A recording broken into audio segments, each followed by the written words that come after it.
نبينا محمد صلى الله عليه وسلم على العالمين جميعا وأقامه يوم القيامة للمذنبين شفيعا صلى الله تعالى عليه وعلى آله وصحابه أجمعين أما بعد أعوذ بالله من الشيطان الرجيم بسم الله الرحمن الرحيم إن الذين قالوا ربنا الله ثم استقاموا تتنزل عليهم الملائكة صدق الله العظيم صدق رسوله النبي الأمين الكريم ونحن على ذلك لمن الشاهدين والشاكرين والحمد لله رب العالمین۔ پاک پر تشریف فرما علماء ذوی الاحترام، مداحان رسول انام، طلبہ علوم نبوت، حاضرین باوقار، بالخصوص گرامی مرتبت، عزت مآب، کرم گستر استاذ کریم حضرت علامہ مولانا وبالفضل اولانا مفتی مسیح احمد صاحب قبلہ دامت برکات العالیہ، السلام علیکم ورحمۃ اللہ تعالی وبرکاتہ۔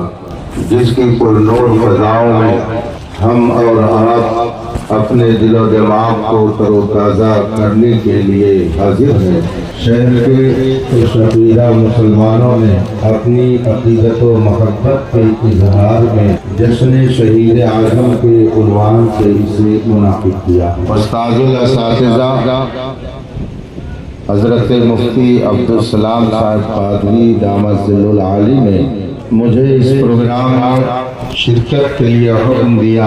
ان کے حکم کی تعمیل میں کچھ دیر کے لیے میں آپ کے درمیان حاضر ہوں۔ اسٹیج علماء کرام سے بارونق ہے اور اجلاس کی صدارت استاذ گرامی فرما رہے ہیں۔ ان حضرات کی دعاؤں کے سہارے کچھ دیر میں آپ کے درمیان عرض و معروض کی جسارت کروں گا، مگر آئیے سب سے پہلے مصطفیٰ جان رحمت، سرور کائنات، فخر موجودات، نبی مکرم، شفیع معظم صلی اللہ علیہ وآلہ وصحبہ وسلم کی بارگاہ قدس میں درود و سلام کا نذران عقیدت پیش کریں اور پڑھیں۔ اللہم صلی علی سیدنا و مولانا محمد معدن الجود والکرم و آل کرام اجمعین۔ رفیقان محترم، اللہ رب العزت کا کرم بے پایا ہے، اس کا احسان عظیم ہے کہ اس نے ہمیں اور آپ کو نبی آخر الزمان سیدنا محمد عربی صلی اللہ علیہ وآلہ وصحبہ وسلم کی باوفا امت میں پیدا فرمایا۔ 1,00,000 کم و بیش 2,24,000 انبیاء کرام کا نورانی قافلہ انسانوں کی ہدایت کے لیے اتارا، اور انبیاء کرام کی یہ نورانی جماعت کے بعد دیگرے آ کر اپنا فریضہ انجام دیتی رہی، اور اس سلسلے کی سب سے آخری اور مضبوط کڑی کے طور پر ہمارے اور آپ کے آقا و مولا یہ کریم صلی اللہ علیہ وسلم اس دھرتی پر جلوہ گر ہوئے۔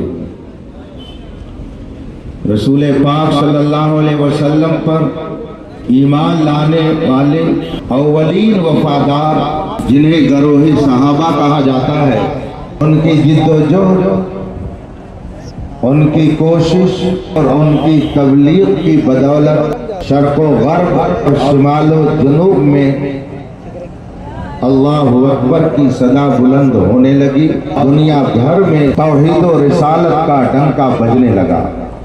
جس ذات نے سب سے پہلے نبی آخر الزمان صلی اللہ علیہ وآلہ وصحبہ وسلم کی تصدیق فرمائی اور آپ کی نبوت و رسالت کو تسلیم کیا،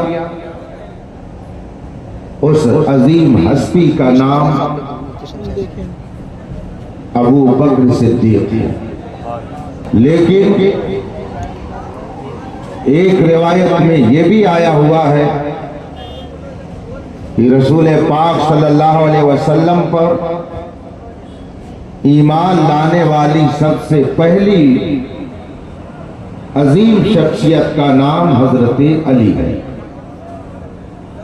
وہیں پر ایک روایت میں یہ بھی آیا ہوا ہے کہ رسول پاک صلی اللہ علیہ وآلہ وسلم پر ایمان لانے والی خوش نصیب ذات کا نام خدیجہ کبریٰ ہے۔ یہ تین روایتیں ہیں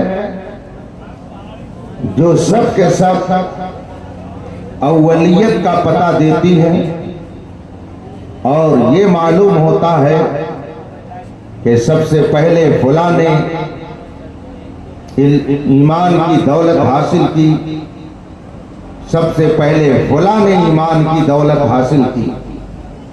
یہ مسئلہ سیدنا امام اعظم ابو حنیفہ نعمان بن ثابت کوفی رضی اللہ تعالی عنہ کی بارگاہ میں پیش کیا گیا، اور لوگوں نے عرض کی حضور یہ بات سمجھ میں نہیں آتی ہے، تین ہستیاں پہلے کیسے ہو سکتی ہیں؟ پہلی ذات کوئی ایک ہی ہوگی۔ مثلا ابھی یہاں اسٹیج پر پروگرام کا آغاز ہوا، مائک پر سب سے پہلے جس نے اعلان شروع کیا ہوگا وہ کوئی اور ہوگا، قرات جس نے کی ہوگی وہ کوئی اور ہوگا، نعت اور تقریر جس نے پڑھی ہوگی اور پیش کی ہوگی وہ کوئی اور ہوگا۔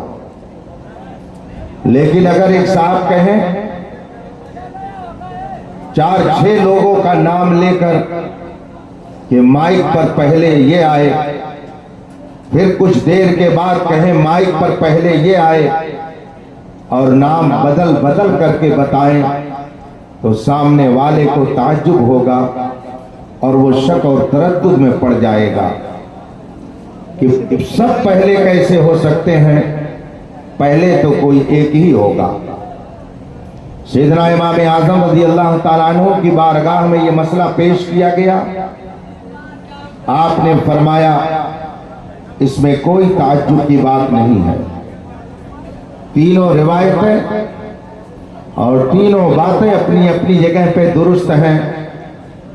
لوگوں نے عرض کی تینوں باتیں درست کیسے ہو سکتی ہیں؟ امام اعظم رضی اللہ تعالیٰ عنہ نے ارشاد فرمایا، جس روایت سے یہ ثابت ہے کہ سب سے پہلے ایمان لانے والے ابو بکر صدیق ہیں، اس کا مطلب یہ ہے کہ مردوں میں سب سے پہلے ایمان لانے والے صدیق اکبر ہیں۔ اور جس روایت میں یہ ہے کہ سب سے پہلے حضرت علی ایمان لانا، اس کا مطلب یہ ہے کہ بچوں میں سب سے پہلے حضرت علی نے اسلام قبول کیا۔ اور جس روایت میں یہ ہے کہ سب سے پہلے حضرت خدیجہ نے اسلام قبول کیا، اس کا مطلب یہ ہے کہ عورتوں میں سب سے پہلے حضرت خدیجہ نے اسلام قبول کیا۔ یہ تینوں روایتیں اپنی اپنی جگہ پہ درست ہیں۔ امام اعظم کے ارشاد سے یہ معلوم ہوتا ہے کہ بچوں میں سب سے پہلی ہستی جس نے رسول پاک کی رسالت و نبوت کو تسلیم کیا، حضرت سیدنا علی رضی اللہ تعالی عنہ کی ذات۔ اور بڑوں میں مردوں میں سب سے پہلے جس نے اسلام قبول کیا وہ حضرت صدیق اکبر کی ذات ہے۔ عورتوں میں جس نے اسلام قبول کیا وہ ام المومنین حضرت خدیجہ رضی اللہ تعالی عنہا کی ذات ہے۔ اس سے یہ معلوم ہوا یہ تینوں ہستیاں سابقین اولین میں سے ہیں، جن کا درجہ صحابیت کے اعتبار سے پہلے ہے، اور ان کو وہ شرف و فضل اور وہ درجہ حاصل ہے جس کے بیان کے لیے احادیث طیبہ کے دفتر کھلے ہوئے ہیں۔ رسول پاک صلی اللہ علیہ وسلم نے اپنی وفادار زوجہ، پوری کائنات کے مومنوں کی ماں حضرت سیدتنا خدیجۃ الکبریٰ رضی اللہ تعالی عنہا سے اس وقت نکاح فرمایا جبکہ حضرت خدیجہ کی عمر مبارک 40 سال اور میرے نبی کریم صلی اللہ علیہ وسلم کی عمر مبارک 25 سال تھی۔ شادی کے بعد اللہ تبارک و تعالی نے حضرت خدیجہ رضی اللہ تعالی عنہا کے بطن مبارک سے اولادیں عطا فرمائی۔ رسول پاک صلی اللہ علیہ وسلم کے ذریعہ حضرت خدیجہ رضی اللہ تعالی عنہا کے بطن مبارک سے پہلی جس صاحبزادی نے تولد کا شرف حاصل کیا وہ حضرت زینب رضی اللہ تعالی عنہا۔ دوسری شہزادی حضرت رقیہ ہے اور تیسری شہزادی حضرت ام کلثوم ہے، اور آخری اور سب سے چھوٹی اور سب سے پیاری شہزادی خاتون جنت سیدہ کائنات حضرت سیدتنا فاطمۃ الزہرا رضی اللہ تعالی عنہا۔ میں نے یہ بات اس لیے عرض کر دی کہ آج ایک طبقہ اس بات کی کوشش میں لگا ہوا ہے کہ لوگوں کو یہ باور کرائے، یقین کرائے کہ رسول پاک کی صرف ایک صاحبزادی حضرت فاطمہ ہے اور ان کی کوئی صاحبزادی نہیں۔ اس لیے اپنے بیان اور اپنی گفتگو میں کسی کی حق تلفی نہ کی جائے، اور جو لوگ حقائق کو چھپانے کی کوشش کر رہے ہیں تو ان حقائق کو قوم کے سامنے پیش کیا جائے۔ بارش غالباً تیز ہو گئی ہے، اگر آپ کہیں تو میں اپنی گفتگو کو ختم کر کے آپ سے رخصت ہو جاؤں۔ حضرت کیا فرما رہے ہیں؟ آپ اور سمٹ جائیے، کرسی اور سمیٹ لیجئے، سمٹ کے بیٹھیے، قریب آ جائیے، جتنے لوگ ہیں سب بیٹھ جائیے۔ انشاءاللہ فیضان شہید اعظم سے مالا مال ہو کر آپ اپنے گھروں کو لوٹیں گے۔ یہ ہے موسم، یہ ہے غریباں، آؤ کوئی کام کریں، موسم کا منہ تکتے رہنا کام نہیں دیوانوں کا۔ آپ اتفاق سے شہید کربلا کی یاد منانے کے لیے بیٹھے ہوئے ہیں، اور ایسی جگہ پر بیٹھے ہیں جسے کربلا کہا جاتا ہے۔ کربلا والے نہ تو کوئی موسم دیکھتے ہیں، نہ کوئی مصلحت دیکھتے ہیں، نہ حالات دیکھتے ہیں، وہ تو یہ دیکھتے ہیں کہ خدا اور خدا کے محبوب کی رضا کدھر ہے۔ جدھر اللہ و رسول کی رضا ہوتی ہے ادھر ہی کربلا والے ہوتے ہیں۔ اس لیے آپ تھوڑی دیر یوں ہی اپنی جگہ پر اطمینان سے بیٹھ جائیں، جو پنڈال میں آ سکتے ہو آئیں اور سنجیدگی سے میری گفتگو کو سنیں۔ برگے ہنا پہ لکھتا ہوں میں درد دل کی بات، شاید کی رفتہ رفتہ لگے آپ سب کے ہاتھ۔ حضرت زینب یہ کون ہے؟ رسول پاک کی سب سے پہلی شہزادی۔ اس اعتبار سے حضرت سیدنا امام حسن مجتبی اور سیدنا امام حسین رضی اللہ تعالی عنہما کی سگی خالہ۔ حضرت سیدنا رقیہ کون ہیں؟ بی بی فاطمۃ الزہرا کی بڑی بہن ہے، حسنین کریمین کی خالہ ہے۔ حضرت ام کلثوم کون ہے؟ بی بی فاطمۃ الزہرا کی بڑی بہن ہے، حسنین کریمین کی خالائیں ہیں۔ اور یہ دو خالائیں ایسی ہیں کہ یکے بعد دیگرے دونوں خالائیں حضرت سیدنا عثمان غنی رضی اللہ تبارک و تعالی عنہ کے عقد مبارک میں آئی۔ خونی رشتے کے اعتبار سے اگر دیکھا جائے تو حضرت سیدنا عثمان غنی خلیفہ سوئم حسنین کریمین کے سگے خالو ہیں۔ یہ قریبی رشتہ میں نے اس لیے بیان کر دیا کہ آج کچھ لوگ بنو امیہ کہہ کر سارے اموی خلفاء کی توہین پر آمادہ ہیں، لیکن ہم آپ کو یقین سے بتا دے کرنا چاہتے ہیں جب تک ہندوستان میں امام احمد رضا کا ایک بھی سچا غلام ہوگا، کسی صحابی پر کوئی انگلی اگر اٹھائے گا تو اس کی انگلی کو کاٹنے کا انتظار کیا جائے گا۔ ہم الحمدللہ اہل بیت کی بھی عظمتوں کے محافظ ہیں اور صحابہ کرام کی عظمتوں کے بھی محافظ ہیں۔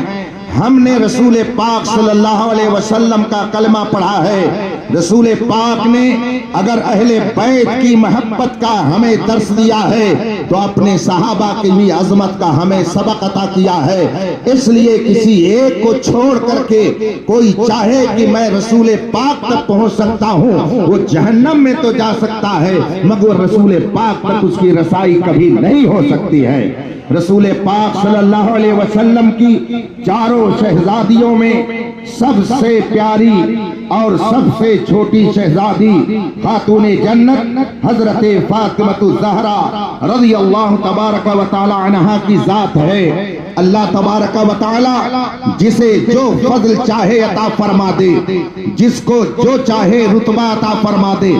بڑی شہزادی حضرت سیدتنا زینب، ان سے چھوٹی حضرت سیدنا رقیہ، ان سے چھوٹی حضرت سیدنا ام کلثوم سیدتنا ام کلثوم، اور سب سے چھوٹی شہزادی حضرت سیدتنا فاطمہ الزہرا ہیں۔ مگر رب نے یہ چاہا کہ میرے رسول کی سب سے چھوٹی اور پیاری شہزادی کا اس دنیا میں بھی ڈنکا بجے اور اس دنیا میں بھی ڈنکا بجے۔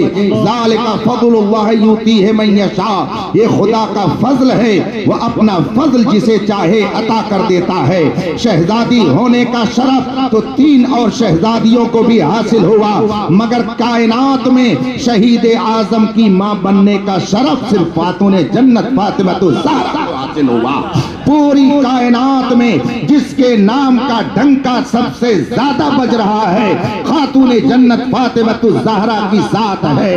خاتون جنت فاطمہ الزہرا رضی اللہ تبارک و تعالی عنہا کا مقام یہ ہے کہ رسول پاک صلی اللہ علیہ وسلم کی بارگاہ میں جب یہ پہنچتی ہیں، میرے آقا صلی اللہ علیہ وسلم نے ان کے کان میں کوئی بات کہی، میرے آقا کی گفتگو سن کر حضرت خاتون جنت فاطمہ الزہرا رضی اللہ تعالی عنہا کے چہرے سے غم کے آثار ظاہر ہو گئے، رنجیدگی کے کچھ علامات و نشانات ظاہر ہو گئے۔ مگر تھوڑی ہی دیر کے بعد رسول پاک نے پھر کان میں کچھ کہا، جس کے بعد حضرت سیدتنا فاطمہ الزہرا مسکرانے لگیں۔ بات آئی گئی چلی گئی، دیکھنے والوں میں ام المومنین حضرت عائشہ صدیقہ رضی اللہ تعالی عنہا بھی تھی، جنہوں نے یہ منظر اپنے ماتھے کی آنکھوں سے دیکھا تھا۔ جب رسول کریم صلی اللہ علیہ وسلم کا وصال مبارک ہو گیا اور آپ اس ظاہری دنیا سے چلے گئے تو اب ایک موقع پر حضرت عائشہ رضی اللہ تعالی عنہا نے پوچھا حضرت فاطمہ الزہرا سے، اب تو بتا دیجئے کہ وہ معاملہ کیا تھا، وہ معمہ کیا تھا کہ جب آپ سے رسول پاک نے کچھ کہا تو آپ کے چہرے پر غم کے آثار، اور جب کچھ اور کہا تو آپ مسکرانے لگی۔ حضرت خاتون جنت نے فرمایا، پہلی بار جب رسول پاک نے مجھ سے فرمایا تو وہ میرے لیے غم کی بات تھی، اس لیے کہ رسول پاک نے ارشاد فرمایا کہ اے فاطمہ میں جلد ہی تم سے رخصت ہونے والا ہوں۔ یہ سن کر کے مجھے غم لاحق ہوا، مگر جب فرمایا رسول پاک نے کہ اس اہل بیت میں سب سے پہلے تم ہی مجھ سے آ کر کے ملو گی، تو یہ سن کر کے مجھے خوشی طاری ہو گئی کہ میں اپنے والد گرامی سے اپنے خاندان والوں میں سب سے پہلے ملاقات کرنے والی ہوں۔ کہاں ہیں وہ لوگ جو کہتے ہیں کہ نبی کو علم غیب نہیں، نبی کو پیچھ پیچھے کی خبر نہیں؟ یہاں رسول پاک اپنے جانے کے بارے میں بھی بتا رہے ہیں، اور میرے خاندان ہی نہیں بلکہ اس پورے کنبے قبیلے میں کون سب سے پہلے مجھ سے آ کے ملے گا، رسول پاک یہ بھی بتا رہے ہیں۔ اسی لیے تو امام احمد رضا نے فرمایا ہے، اور کوئی غیب کیا تم سے نہا ہو بھلا، جب نہ خدا ہی چھپا تم پہ کرو۔ نعرہ تکبیر، نعرہ رسالت، مسلک اعلی حضرت حضرت فاطمہ الزہرا رضی اللہ تعالی عنہا کی ذات وہ ہے کہ آپ جس وقت حضرت سیدنا مولا کائنات شیر خدا علی مرتضی رضی اللہ تعالی عنہ کے نکاح میں تھی، ان کی زوجہ محترمہ ہونے کا شرف آپ کو مل چکا تھا، رسول پاک نے آپ کا عقد مبارک حضرت علی سے کر دیا تھا۔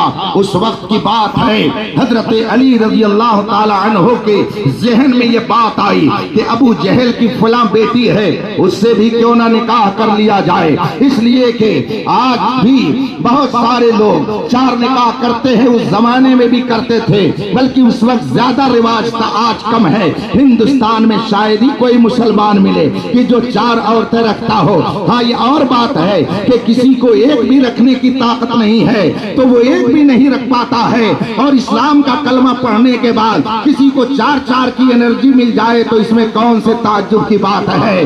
حضرت فاطمہ الزہرا رضی اللہ تعالی عنہا کے عقد مبارک میں ہوتے ہوئے حضرت علی رضی اللہ تعالی عنہ نے یہ خیال فرمایا کہ میں ابو جہل کی بیٹی سے نکاح کر لوں اور میں ان کو اپنے عقد میں لے آؤں۔ رسول پاک صلی اللہ علیہ وسلم کی شہزادی نے جب یہ سنا، رسول پاک سے آ کر کے آپ نے عرض کیا، یا رسول اللہ، علی میرے ہوتے ہوئے ابو جہل کی بیٹی سے نکاح کرنا چاہتے ہیں۔ حضرت علی رضی اللہ تعالیٰ عنہ کے بارے میں جب رسول پاک نے یہ سنا تو آپ نے خطبہ ارشاد فرمایا، اور اس میں آپ نے حضرت علی رضی اللہ تعالیٰ عنہ کو بالخصوص سنا کر کے یہ ارشاد فرمایا، فاطمہ میرے جسم کا ایک ٹکڑا ہے، جس نے فاطمہ کو ناراض کیا اس نے مجھے ناراض کیا، جس نے مجھے ناراض کیا اس نے رسول پاک کو نہیں بلکہ خدا پاک کو ناراض کیا۔ یہ اس موقع پر رسول پاک نے حضرت علی رضی اللہ تعالی عنہ کی طرف اشارہ کرتے ہوئے فرمایا تھا، مگر آج رافضیت زدہ اس کو صدیق اکبر کی طرف پھیرتے ہیں، کوئی عمر فاروق اعظم کی طرف پھیرتا ہے، کوئی عثمان غنی کی طرف پھیرتا ہے، کوئی حضرت امیر معاویہ کی طرف پھیرتا ہے، لیکن شاید ان کو یہ نہیں معلوم ہے کہ جب تک دنیا میں مصطفیٰ کے سچے وفادار رہیں گے، حدیث کا گھوٹالا کرنے والا کا گھوٹالا نہیں ہے۔ نعرہ تکبیر، نعرہ رسالت، حضور مناظر اہل سنت، ماشاءاللہ حضرت مفتی صاحب قبلہ بارش میں اور اچھا بولتے ہیں ماشاءاللہ۔ نعرہ تکبیر، نعرہ رسالت، حضور مناظر اہل سنت۔ حضرت سیدنا فاطمہ الزہرا رضی اللہ تبارک و تعالی عنہا کے بطن مبارک سے وہ 2 لال و گوہر اللہ نے عطا فرمائے جس کی روشنی سے زمین و آسمان روشن ہو گئے، وہ حسنین کریمین جن کے تقدس، جن کی فتمعات زندگی، جن کی پاکیزگی، جن کے کردار و گفتار کی قسم کھاتے ہیں اہل سنت، وہ حسنین کریمین جن کو رب قدیر نے وہ عظیم مقام عطا فرمایا، وہ عظیم مقام عطا فرمایا کہ ان کو دنیا میں نہیں بلکہ جنت میں جنتی جوانوں کا سردار ہونے کا شرف فرمایا۔ وہ حسنین کریمین جن کی ماں خاتون جنت ہے، جن کے پاس مولا کائنات ہے، جن کے بھائی حسن مجتبیٰ ہے، جن کے خالو حضرت عثمان غنی ہے، جن کی خالہ حضرت زینب ہے، حضرت رقیہ ہے، حضرت ام کلثوم ہے، اور جن کی نانی ام المومنین حضرت خدیجہ الکبریٰ ہے، اور جن کے نانا پوری کائنات کے مالک و مختار ہے۔ تبھی تو امام احمد رضا نے کہا کیا بات لساؤس کمنستان کرم کی زہرا ہے کلی جس میں حسین اور حسن۔ رات محترم، بس جلدی سے میری تھوڑی سی گفتگو اور آپ سماعت فرما لیں۔ برگے ہلا پہ لکھتا ہوں میں درد دل کی بات، شاید کی رفتہ رفتہ لگے آپ سب کے ہاتھ۔ ہم الحمدللہ اہل بیت رضوان اللہ تعالی علیہم اجمعین کے متعلق اپنا صاف ستھرا عقیدہ رکھتے ہیں کہ ان کی محبت ایمان کا حصہ ہے، جو ان سے بغض رکھے گا وہ جنت میں داخلہ تو دور کی بات ہے، اگر غضب نازل ہو جائے تو جنت کی خوشبو بھی اسے نہیں مل سکتی۔ اہل سنت کے عقیدے کے مطابق اہل بیت کی محبت ایمان کا جز ہے، مگر ساتھ ہی ساتھ صحابہ کرام کی عظمت کو دل میں جاگزی رکھنا یہ بھی ایمان کا حصہ ہے۔ اور صحابہ کی شان بھی بڑی بلند و بالا ہے، ان کا مرتبہ بڑا ہی یرفع و اعلیٰ ہے۔ قرآن کریم نے ان کے بارے میں فرما دیا کلن وعد اللہ الحسنی، اللہ نے اپنے محبوب کے سارے صحابہ سے جنت کا وعدہ کر دیا۔ یہ قرآن کا فرمان ہے، اس لیے کوئی صحابی ایسا نہیں کہ جس پر کوئی تنقید کر سکے۔ آج ہم میں کون ہے، ہم میں کس کا ایمان اتنا پختہ ہے کہ جس نے رسول پاک کے قدموں میں اپنی جان بھی دے دی ہو، اپنی اولاد بھی دے دی ہو، اپنا مال بھی دے دیا ہو، اپنی زمین جائیداد بھی دے دی ہو، اپنا سب کچھ قربان کر دیا ہو۔ ہم میں سے کون ہے کہ جس نے اپنے بیٹے کو بھی تلوار سے قتل کیا ہو؟ ہم میں سے کون ہے کہ جس نے اپنے کنبے قبیلے کو بھی مصطفیٰ کے نام پر قربان کر دیا ہو؟ کون ہے وہ ہم میں سے کہ جس نے اپنے بیٹے کو رسول پاک کے گستاخ ہونے کی وجہ سے چھوڑ دیا ہو؟ مگر رسول پاک کے صحابہ کی شان ایسی تھی کہ ایک موقع پر جب حضرت سیدنا صدیق اکبر رضی اللہ تعالی عنہ کے بیٹے حضرت عبد الرحمن نے اپنے والد گرامی حضرت صدیق اکبر سے کہا ابا جان فلاں جنگ میں آپ مسلمانوں کی طرف سے تھے اور میں کافروں کی طرف سے تھا، میں اس وقت مسلمان نہیں ہوا تھا، مگر کئی بار آپ میری تلوار کے نشانے میں آئے، مگر میں نے اس لیے آپ کو چھوڑ دیا کہ آپ میرے باپ تھے، نشانے پر تو آتے تھے مگر محبت بیچ میں حائل ہو جاتی، پھر میں نے آپ پر تلوار نہیں چلائی، ورنہ اگر چاہتا تو فلاں جنگ میں آپ کا کام تمام کر دیتا۔ حضرت سیدنا صدیق اکبر فرماتے ہیں اے عبد الرحمن سنو، وہ تیرا کفر تھا کہ بیچ میں محبت پدری حائل کر دیتا تھا، خدا کی قسم اگر میں تجھے اپنے نشانے پر پاتا تو میں یہ نہ سمجھتا کہ تو میرا بیٹا ہے، بلکہ میں یہ سمجھتا کہ میرے مصطفیٰ کا دشمن ہے، اس لیے میں فوراً تیری گردن کو تیرے جسم سے جدا کر دیتا۔ یہی تو حضور تاج الشریعہ فرماتے ہیں نبی سے جو ہو بیگانہ اسے دل سے جدا کر دو، پدر دادر برادر جانو سبحان اللہ سبحان اللہ ماشاءاللہ۔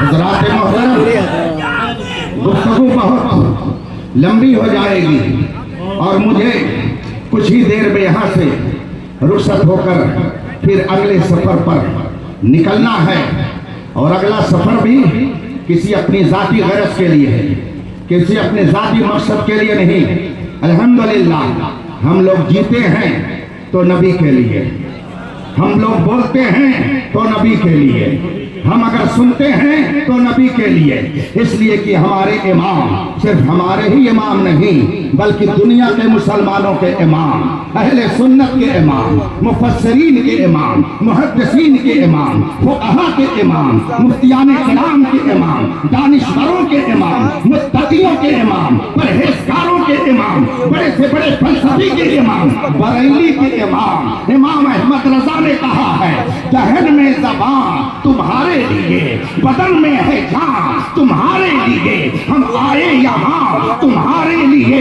اٹھے بھی وہاں تمہارے لیے۔ ہم اگر بولتے ہیں تو ہماری زبان ہماری تعریف کے لیے نہیں ہے بلکہ یہ زبان مصطفیٰ کی تعریف کے لیے ہے۔ ہم اگر سنتے ہیں تو مصطفیٰ کی نعت سنتے ہیں، ہم اگر دیکھتے ہیں تو گنبد خضرا کا سایہ دیکھتے ہیں، ہم اگر دیکھتے ہیں تو مدینہ منورہ کی فضاؤں میں رہ کر کے وہاں کی پاکیزہ عمارتوں کو دیکھتے ہیں، وہاں کی ہم زیارت گاہوں کو دیکھتے ہیں، کعبہ مقدسہ کو دیکھتے ہیں اور بیت المقدس کو اپنی نظروں سے دیکھتے ہیں، اور ساتھ ہی ساتھ حسین کربلا کا نورانی روضہ بھی اپنی آنکھوں سے دیکھتے ہیں۔ یہ آنکھ بھی اگر خدا نے دی ہے تو اپنے محبوبوں کا جلوہ دیکھنے کے لیے، یہ زبان بھی اگر دی ہے تو اپنے محبوبوں کی تعریف کے لیے، اور اگر یہ کان بھی دیا ہے تو مصطفیٰ کی حمد و ثنا سننے کے لیے۔ دہن میں زبان بدن میں ہے جان، ہم آئے یہاں۔ بتائیے خواجہ غریب نواز اپنا شہر چھوڑ کر کے ہندوستان کیوں آئے؟ حضرت مخدوم سمنا اپنا شہر چھوڑ کر کے کیوں آئے؟ حضرت سیدنا سالار مسعود غازی اپنا شہر چھوڑ کر کے کیوں آئے؟ یہ بزرگ ہستیاں اپنا وطن چھوڑ کر کے کیوں آئیں؟ ان سب کے آنے کا مقصد کیا تھا؟ اعلیٰ حضرت فرماتے ہیں یا رسول اللہ زمین و زمان تمہارے لیے، مکین و مکان تمہارے لیے، چنین و چنا تمہارے لیے، بنے دو جہاں ہم آئے یہاں اور اٹھے بھی وہاں۔ ہماری زندگی کا مقصد رسول پاک کی عظمت کی حفاظت ہے، ہماری زندگی کا مقصد اہل بیت کی محبت کے جام کو پلانا ہے، ہماری زندگی کا مقصد صحابہ مصطفیٰ رضی اللہ تعالی عنہم کی عظمت کا پرچم لہرانا ہے۔ ہم دنیا میں اس لیے نہیں آئے کہ جن کی بدولت ہم نے کلمہ پڑھا، جن کی بدولت ہمیں قرآن ملا، جن کی بدولت ہمیں اسلام ملا، جن کی بدولت ہم نے قانون شریعت کو حاصل کیا، ان کی شان میں گستاخیاں کریں، نہ گستاخی کرنے والوں کا ساتھ دیں۔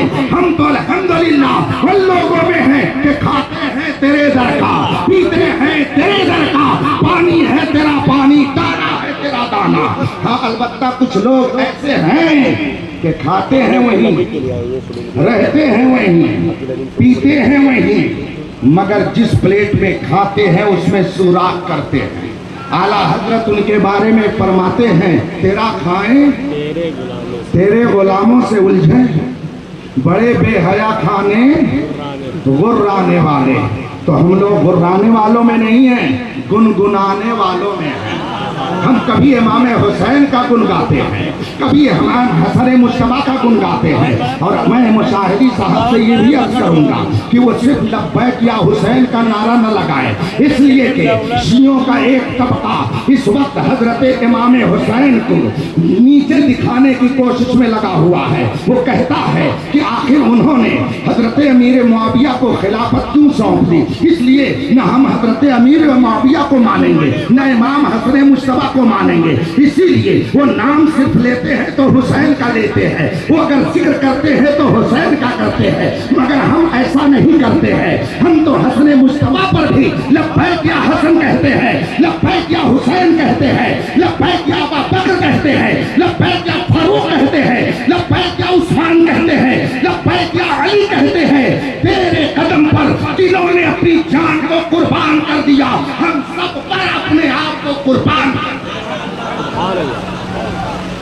رفیقان محترم، اب ذرا تھوڑی دیر کے اس گفتگو کے بعد جو میں عرض کرنا چاہتا ہوں اسے سماعت کر لیں، لیکن ٹائم میرا بھی ہو گیا اور بارش کی جھما جھموری اگر اجازت دے تو میں اپنی گفتگو کو ختم کروں اور پھر آپ حضرات شورا سے نعت شریف سنتے رہیں۔ امام حسین رضی اللہ تعالی عنہ کے نام سے آپ نے یہ جشن منایا ہے اور اس کا نام آپ نے رکھا جشن شہید اعظم۔ ہم امام حسین کو شہید اعظم بھی کہتے ہیں اور صابر اعظم بھی کہتے ہیں، انہیں صبر و تحمل والا بھی کہتے ہیں، انہیں حلم و بردباری والا بھی کہتے ہیں۔ ہم یہ بھی کہتے ہیں کہ امام حسین نے بہت صبر کیا، اور بار بار ہم شعر لوگوں کو سناتے ہیں کہ ظلم کا نام موت ہے، صبر کا نام زندگی، مٹ گئے تم یزید جو زندہ میرا حسین ہے۔ ہم امام حسین کے صبر کی داستان سناتے ہیں اور سنتے ہیں اور لوگوں کو یہ بتاتے ہیں کہ ظلم کے مقابل میں امام حسین نے جو صبر و تحمل کیا 1400 سال میں اس کی مثال نہیں ملتی، اسی لیے ہم انہیں شہید اعظم کہتے ہیں۔ لیکن یہیں پر میرا ایک سوال ہے،